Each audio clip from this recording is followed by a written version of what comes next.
Good. Hi everybody, how you doing? I'm doing pretty good. Well, so this is going to be part 2. And what I'm doing is simply putting a top coat of resin. You can put on like Mod Podge, or you can even put like a spray top coat, nice gloss. Any way you prefer to do it, but this is a good way to protect the glass also. And the only reason I had to wait more than like 2 days, which really you only have to wait for your sides because it's so thin. The acrylic hardens, but the top was a little thick. So you don't want to put anything on top of it until it's cured. And I thought maybe 7 good days was good enough. So anyhow, then I'm using the epoxy resin from the epoxy resin store. It's a tabletop of resin. Okay. Premium clear. And I do have a coupon code in my description for that still. I always take advantage of it because it takes away like the tax part of it. It's great. Anyway, so it's real easy. Just make sure that you have gloves and a mask when you're around resin. And then also, all you need is 1 part hardener and 1 part resin. Okay.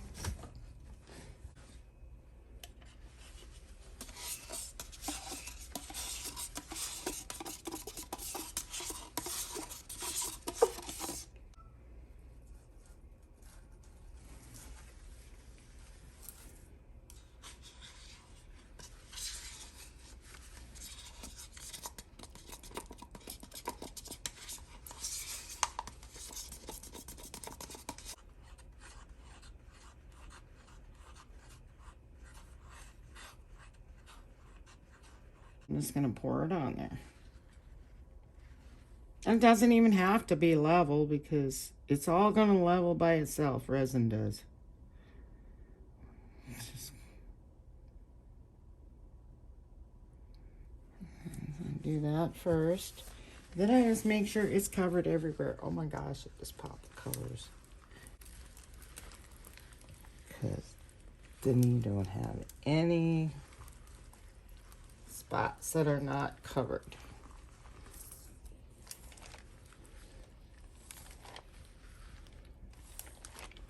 Pretty. Oh, so pretty. Ooh, resin is so nice, and it makes it pop the colors just so much more. I'm just going to take a little bit more resin. Make sure I get it. And it's okay if I waste some because I want to do some things with the resin on the tray. Nicely smooth. All the way down. Let's check it out. Make sure I did get it. Yep. It's so pretty. So sometimes I'll look for bubbles, and most of the time they pop on their own because it's moving and it's so thin. But you can do that. Take a little torch, go around it, make sure you get all the bubbles. They don't mind. I don't mind the bubbles. So that's about it. It's neat how it looks with the foil reflecting on it. So it's hard to see, but we'll see it in full light when it's completely cured, which will take about 7 days. So what I do is I just keep coming for the next 2 hours, checking it, because I don't like the bubbles on the tips, and it's just easier and nicer to do it this way than to shave them off or sand them off. I really pay attention to it for a good 2 hours. I'll keep going around the tip. No matter if you bump it a little, it's all going to level and cure on its own. See? Just something like this. These were completely dry. You know, little carnation buds or something. And I like them because I can keep them preserved without falling apart. I have a lot of them in a lot of vases.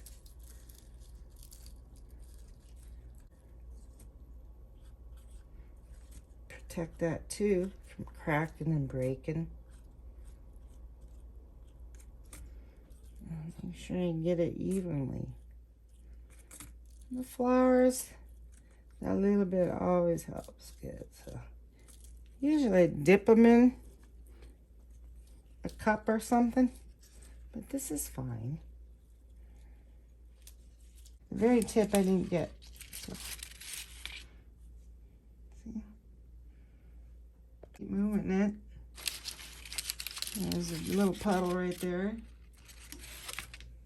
That's it. So you could get creative and use the remaining of your resin with just about anything.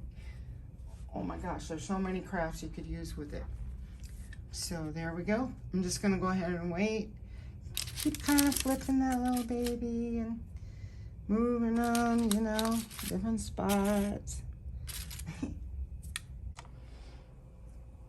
I'm just gonna keep going around there. Can't wait to see this in really good lighting. So stay well. I'll catch you later. Bye-bye now. This is going to be gorgeous. Oh, I can't wait to touch it. Oh, my goodness. All righty.